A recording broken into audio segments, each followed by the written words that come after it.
Namo Buddhaye, Namo Dharmaye, Namo Sanghaye, Namo Guruye. So now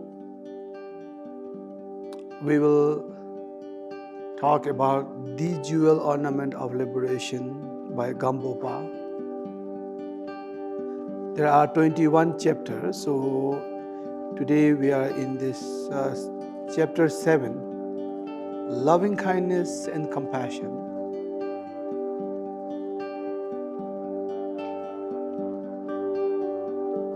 So, why loving kindness and compassion are one of the most important practice in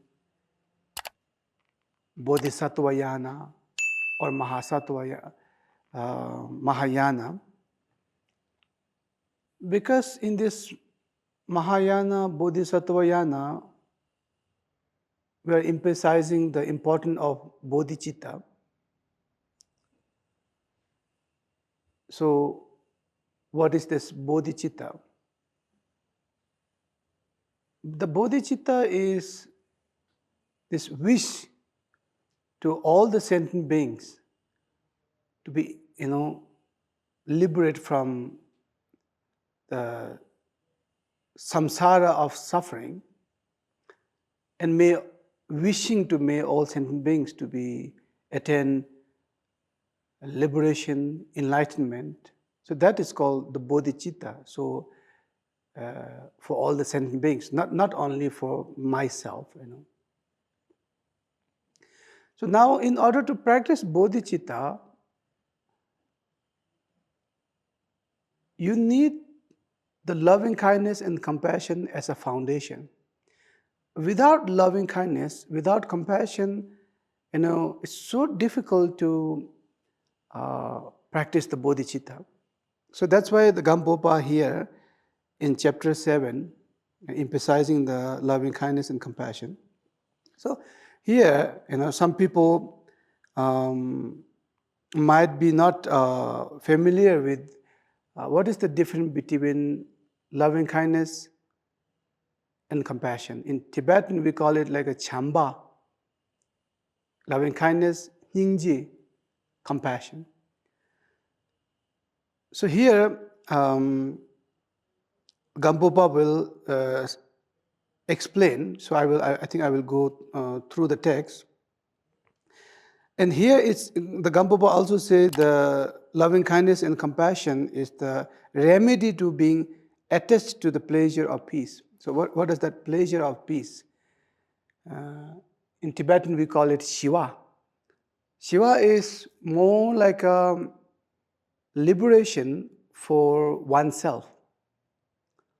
Like I don't want to stay in this samsara of six realm, and I wanted to liberate for myself, or arhathood, as we call it here in Tibet. In English, they translate as a pleasure of peace. It's more like a arhat or self-liberation. So when you have this compassion and loving kindness, so you will not really think of only of your own liberation. You will think of the liberation of all the sentient beings. So this is here the Gampopa said, And now the interesting about, if you are only focusing on my liberation, the problem is it takes many thousands of lifetime to attain the Buddhahood or attain the liberation, because the main cause of samsara is the ego. And if you are so much emphasizing on I want to liberate, so consciously, unconsciously, directly, indirectly, you're emphasizing I want to liberate. So the I is nothing, it's a kind of ego itself. But when you start to practice loving kindness and compassion, this is the training of mind, thinking about others. And here, later, the Gampopa will explain the practice of loving kindness, practice of compassion, and you will see, like, when you expand beyond I and me, so then when you think of all the sentient beings, and slowly you will kind of lost the strength of this I and me, and that is the beginning of liberation.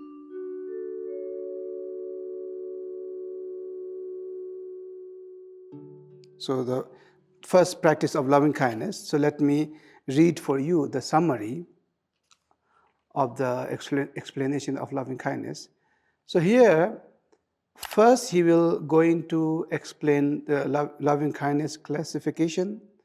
The second, the object of loving kindness.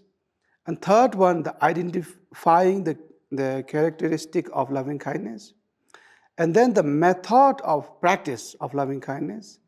And the fifth one is measure of practice, And then the sixth one is qualities of the practice of loving kindness.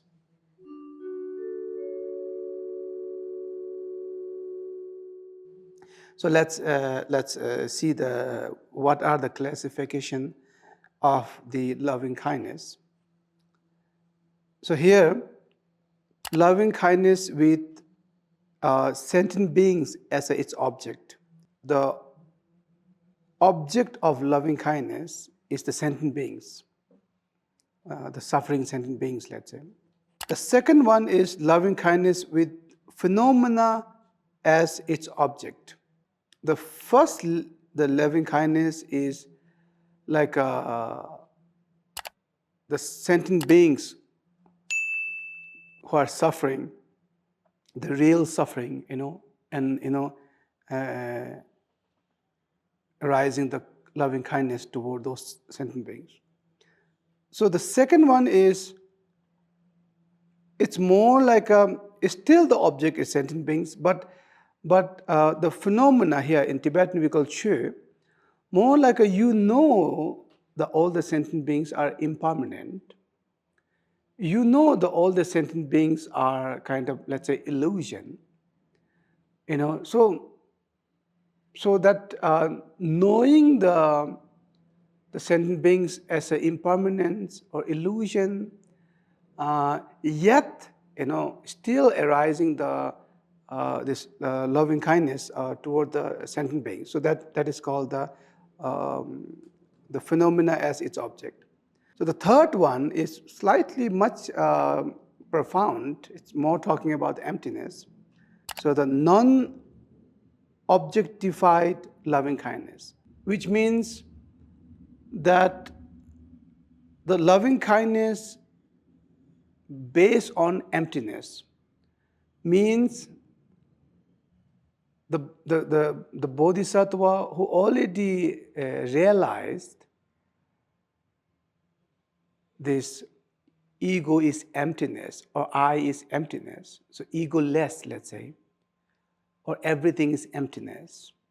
So knowing that subject is empty, knowing that object is empty, knowing that even the loving kindness itself is emptiness, yet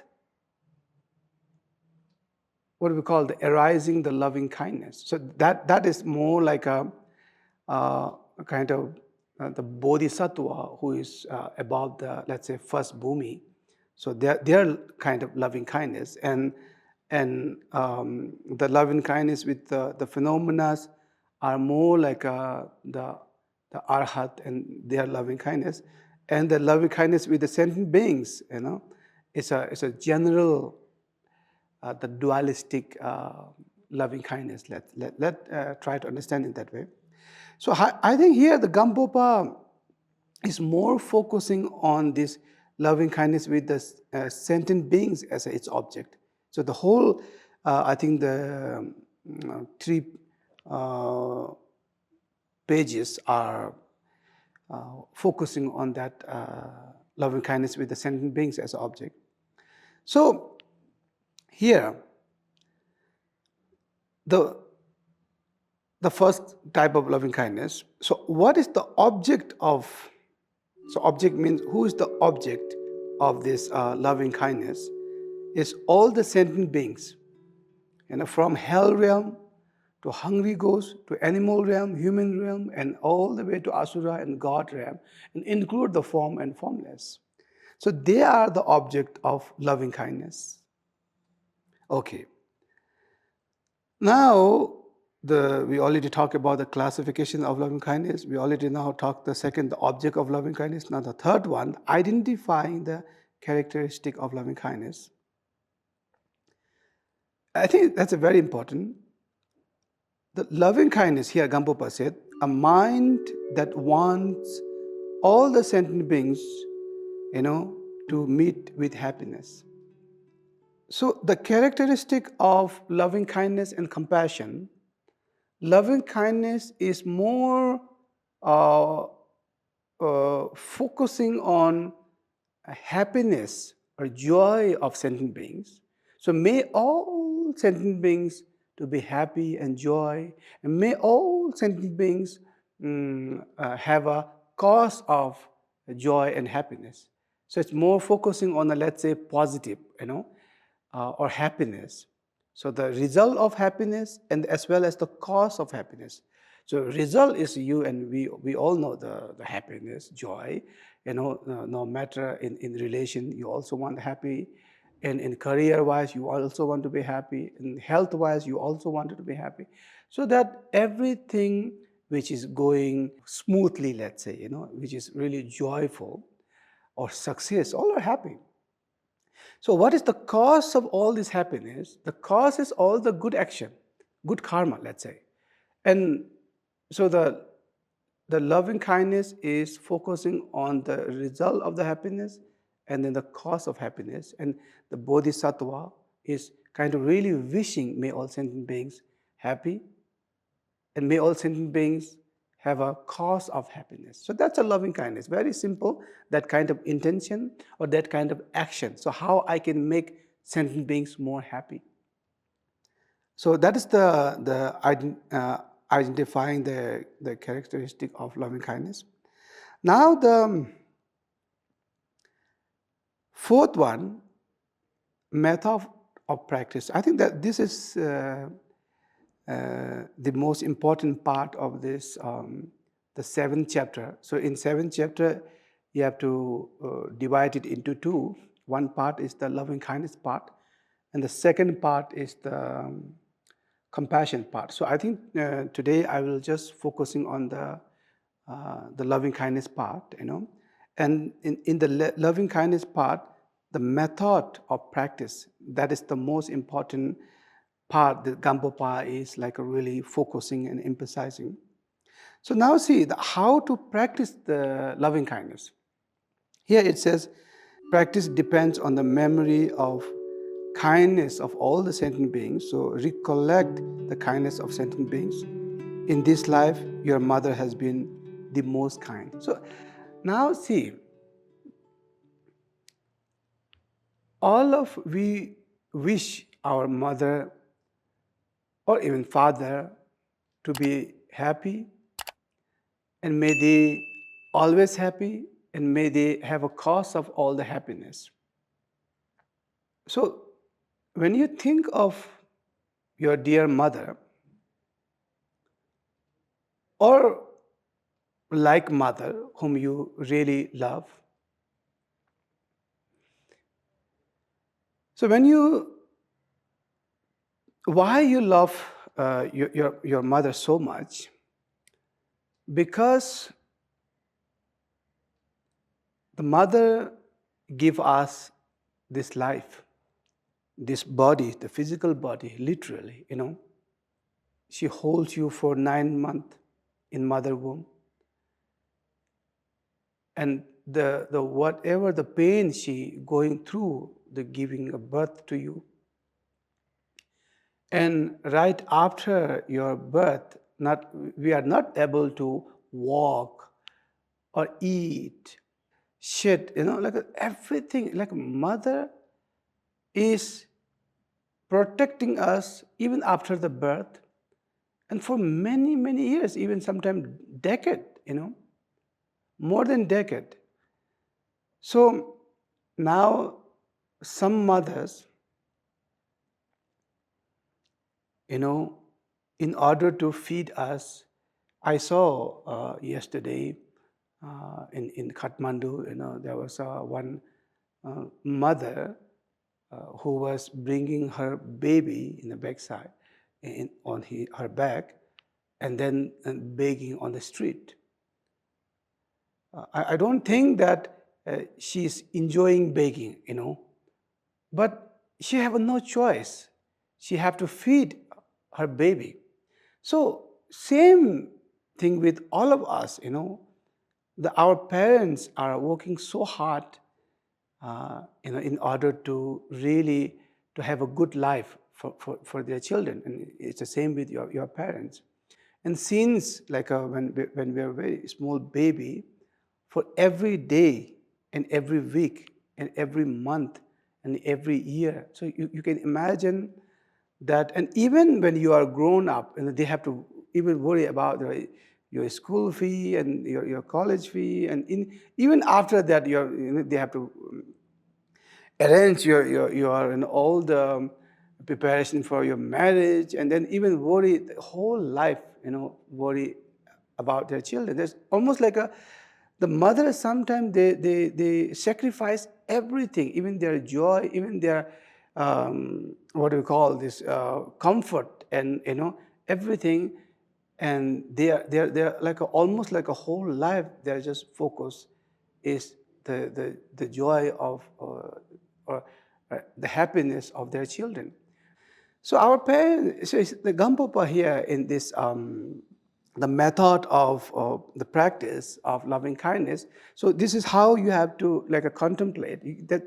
This is how you have to really think, recollect all the what your mother or your father, whom you love so much, or whom take care of you. And sometime, and for some people, maybe they are grandparents, or So when you think of your mother's all that hardship, or like all these the mothers have done for us, and that's why we wanted to we wanted to really love back. We wanted to take care of our parents. We wanted to really make them happy, make them joy.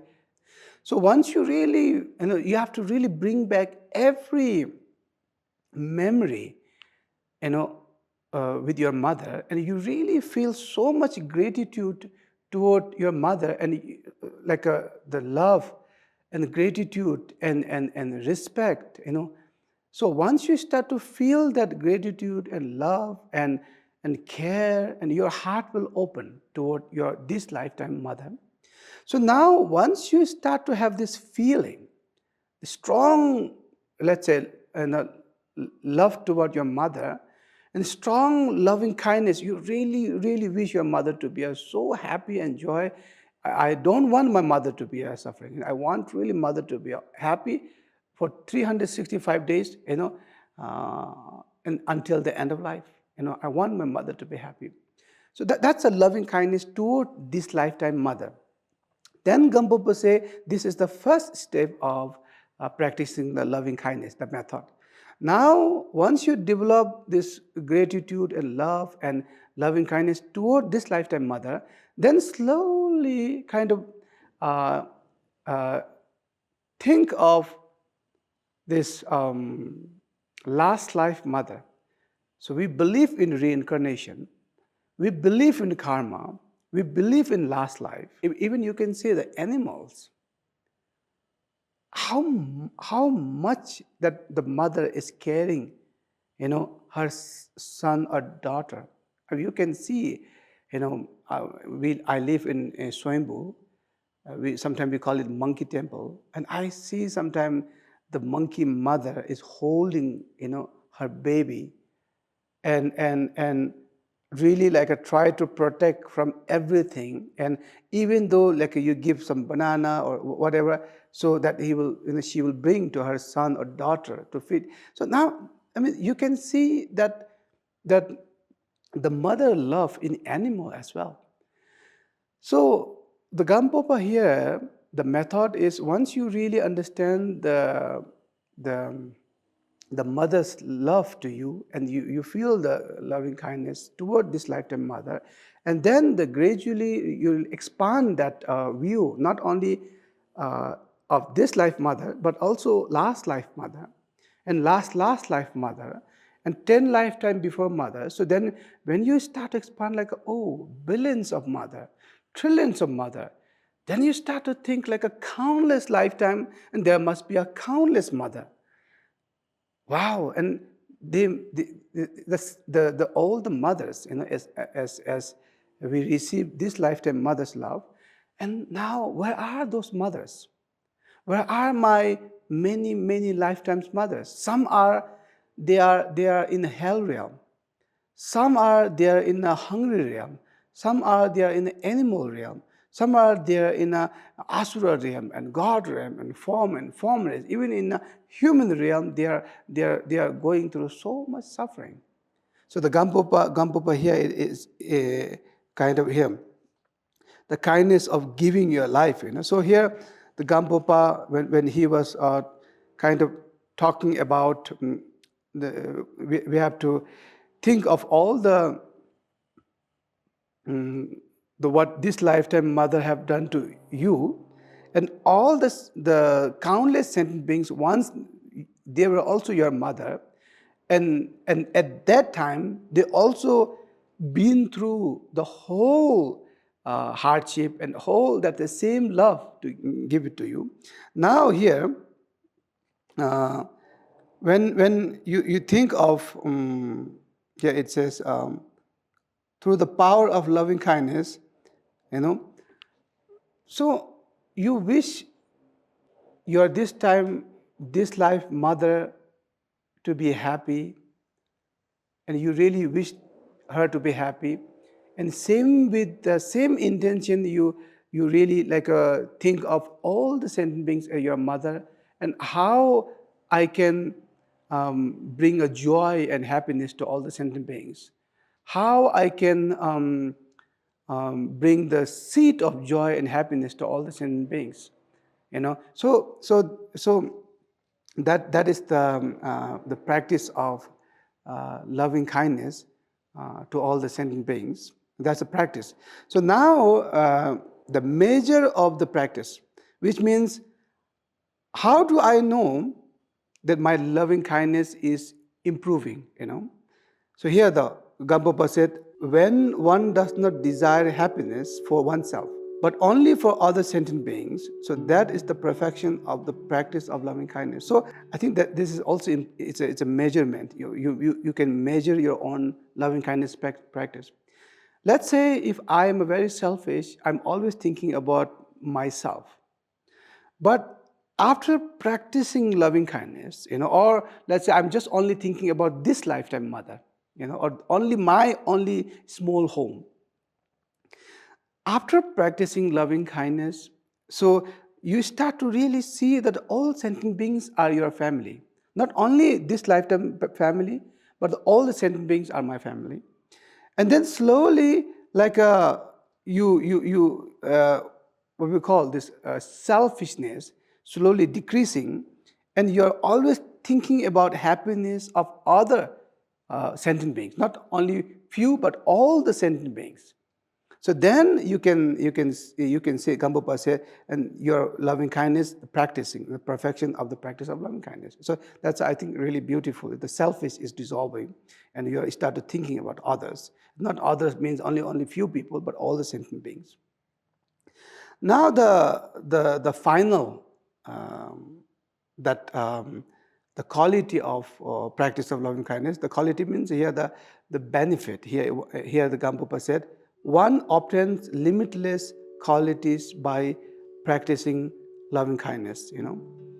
And then here the Moon Lamp Sutra says, limitless offering of various objects, feeling millions of fields, offered to the Supreme Beings, that cannot equal to practice of loving kindness. What does that mean? So if you feel the millions of field, like let's say millions of universal, filled with all the gold, silver, diamond, and all the precious stone, and you offer to all the Buddha Bodhisattva, I mean, it sounds like there must be this is like a really huge merit, But here in the Moon Lamp Sutra says that it can't compare. And even though that has a so huge merit, here it cannot be equal to the practice of loving kindness. That means practice of loving kindness to sentient beings, it's like 100,000 times more merit than that limitless offering of the various object feeling the millions of feel to Buddha Bodhisattva. So that means the benefit, or here it's the quality of practice of loving kindness is how important. So that's why I think we all have to start practicing loving kindness to this lifetime mother and slowly expand to all the sentient beings mother, and you will liberate very soon, because your ego will totally dissolve into this limitless loving kindness.